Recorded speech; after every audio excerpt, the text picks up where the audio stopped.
Hi అండి. ఈరోజు నేను బీరకాయ తొక్కు పచ్చడి చేస్తున్నాను. ముందుగా పాన్ పెట్టుకొని ఆయిల్ వేసుకోవాలి. కొంచెం వేపిన శనగపప్పు, కొంచెం జీలకర్ర, పచ్చిమిరపకాయలు, కరివేపాకు వేసుకొని వేయించాలి బాగా. తర్వాత బీరకాయ తొక్కు అందులో వేసేసుకోవాలి. తర్వాత మూత పెట్టి మగ్గించండి.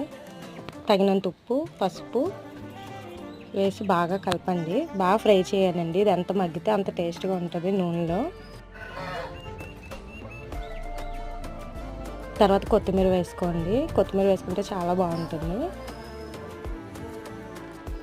బాగా కలపండి. ఇది ఎంత మగ్గితే అంత టేస్ట్గా ఉంటుంది అన్నమాట. నూనెలో బాగా మగ్గాలి. మూత పెట్టేసి మగ్గించండి. ఇదిగోండి, చూసారా ఎంత వేస్తే ఎంత అయిందో. ఇలా బాగా మగ్గాలి. తర్వాత మిక్సీ జార్లో వేసుకొని చింతపండు వేసుకొని గ్రైండ్ చేసుకొని వేడివేడి అన్నంతో తింటే చాలా బాగుంటుందండి. ఒకసారి ట్రై చేయండి. కామెంట్ చేయండి ఎలా ఉందో వీడియో.